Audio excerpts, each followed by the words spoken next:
자, 인천과 광주의 맞대결인데요. 2승 6무 2패. 수원과 대구의 경기를 제가 또 한번 준비를 해봤습니다. 위협적인 왼발 슈팅까지 날리는 장면. 축구 쌍공! 자, 그리고 이번 주말, 이제 정말 한여름이죠. 8월의 시작입니다. 8월의 첫 주말, 또 K리그 14라운드 경기들이 펼쳐지게 되는데요.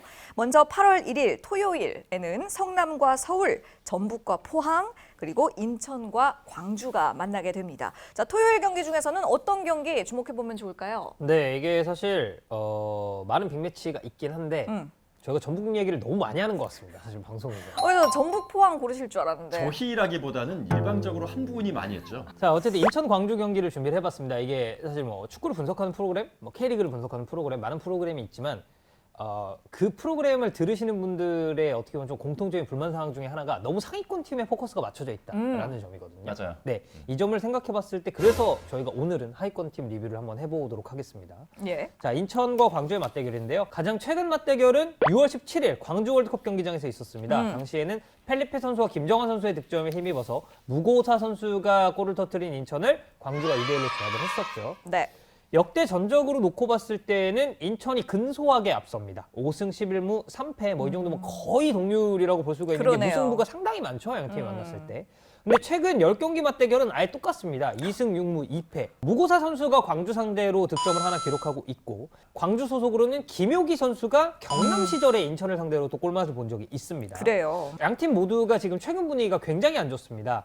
인천의 경우에는 최근 5경기에서 3무 2패를 기록을 하고 있고요. 광주의 경우에는 1무 4패. 사실 뭐 이 정도면 거의 뭐 좀 또이또이가 아닌가라는 구독. 인천은 심지어 올 시즌에 승리가 없습니다. 아예 무승을 기록 중이고요. 네. 광주는 최근 공식전 6경기에서 승리를 거두지 못하면서 지금 굉장히 하위권에 처져 있는 상황이죠. 그러니까 인천 같은 경우는 그래도 최근에 무승부를 좀 지속적으로 기록을 하면서 상주, 전북, 포항을 상대로 일단은 승점을 1점을 챙기는 데 성공을 했습니다. 예. 어찌됐건 분위기 자체는 서울전, 울산전 연패에 이어서 약간은 반등시켰다고 볼 수가 있는데 아직까지는 승리가 없다는 점, 그리고 올 시즌은 K리그가 짧습니다. 다른 시즌에 비해서. 인천이 그렇죠. K리그 내에서는 슬로우 스타터로 유명한 클럽이긴 한데 네. 올 시즌은 슬로우 스타터의 기질을 보였다가는 사실상 강등이거든요. 이게 인천 입장에서는 상당히 좀 난관이 많이 기다리고 있다고 보시면 되겠고, 광주는 잠깐 좋았다가 최근의 분위기가 너무 안 좋아졌습니다. 하나 다행인 것은 그래도 지는 경기에서도 어느 정도 득점을 터뜨렸다는 점이었는데 부산전, 수원전 연달아서 펼쳐진 2연전에서는 단 한 개의 득점도 올리지 못하면서 네. 1무 1패를 거두게 됐습니다. 그러니까 어찌됐건 전체적으로 인천은 수비, 미드필더진, 뭐 공격진 전역에 걸쳐서 지금 좀 많은 문제를 안고 있고요.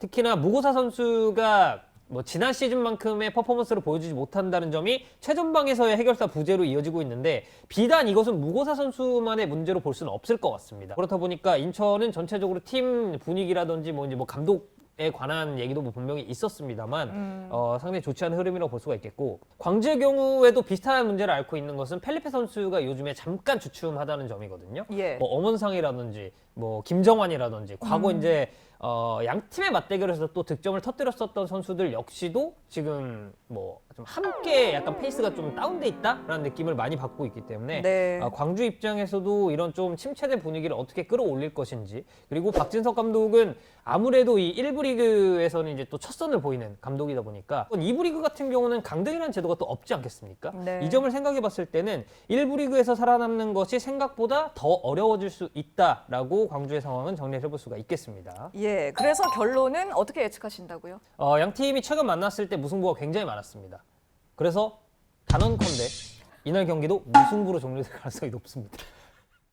그리고 8월 2일 일요일에도 또 3경기가 진행이 될 예정인데요. 강원과 상주, 부산과 울산, 그리고 수원과 대구의 매치업이 기다리고 있습니다. 자, 이 중에서 우리 소준일 캐스터는 어떤 경기를 고르셨는지요? 예, 저는 수원과 대구의 경기를 골라봤습니다. 사실 또 제가 주말 경기에 그 프리뷰를 했을 때 대체적으로 좀 맞추는 빈도가 굉장히 좀 높지 않습니까?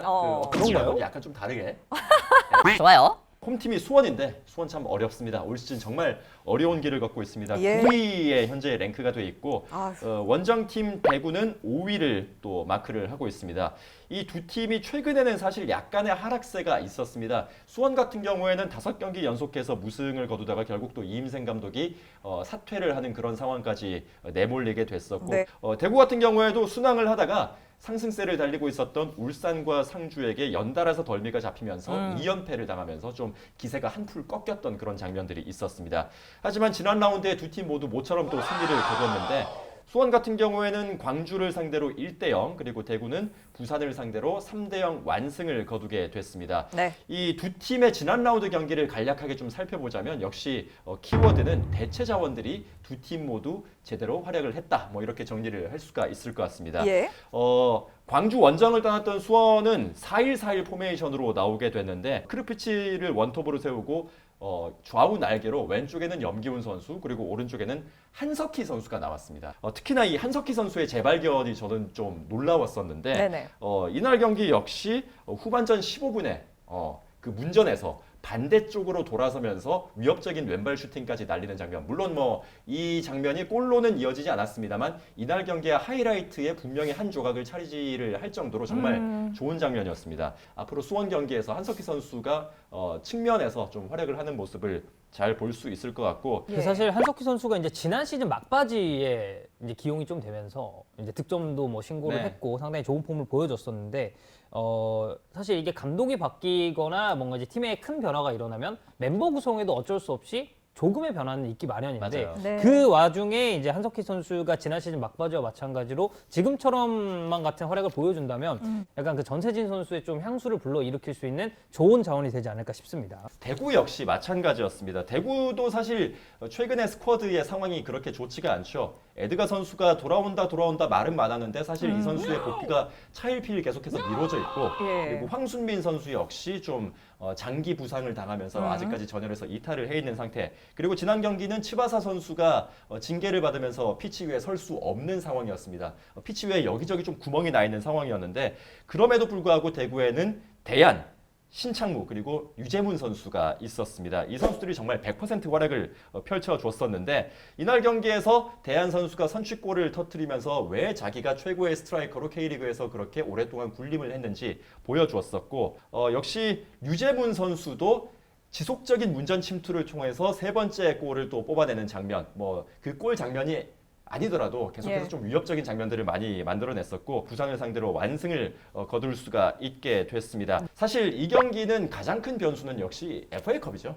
주중에 FA컵을 치르는 팀이 있고 치르지 않는 팀이 있습니다. 그렇죠. 바로 수원은 치르는 팀 그리고 대구는 치르지 않는 팀이 되는데 수원 같은 경우에는 성남과 함께 경기를 치르게 되겠습니다. 저희가 녹화를 하고 있는 날짜가 수요일입니다. 그러니까 예. 오늘 저녁에 이 팀들의 경기가 열리게 되기 때문에 수원 같은 경우에는 사실상 그 4위 싸움을 하기에는 올 시즌은 좀 힘든 상황이 됐습니다.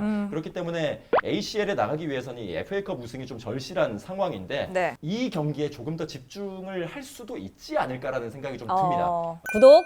대구 같은 경우에는 정말 좀 스쿼드의 뎁스가 좀 옅은 팀이죠. 네네. 주전은 두텁진 강력합니다만, 않죠. 네. 예, 그렇죠. 그래서 차라리 이 FA컵을 탈락을 함으로 인해서 리그에 조금 더 집중할 수 있는 계기는 완성이 됐고 그 부분이 이번 라운드에 수원과의 경기에서 좀 말을 할 수 있지 않을까라는 그런 생각이 듭니다. 네. 그래서 수원의 첫 번째 홈경기 관중들 앞에서 하게 되는 홈경기이긴 합니다만 역시 대구가 조금은 더 우세한 결과를 얻을 수 있는 가능성이 높지 않을까. 자, 이렇게 이번 주말 K리그 14라운드에도 재미있는 볼만한 경기들이 가득 기다리고 있습니다. 이번 주에도 K리그와 즐겁게 함께 하시고 다음 주에 저희는 또 알찬 내용 가지고 돌아오겠습니다. 이번 주도 K리그, 다음 주도 축구 살롱. 뭐 이 정도면 거의 뭐 좀 또이또이가 아닌가. 예? 죄송합니다. 또이또이. 아니 분명히 방송인이라고 본인은 네, 굉장히 예. 그 이제 제가 언어에 있어서는 전문가가 아니기 때문에 네, 죄송합니다.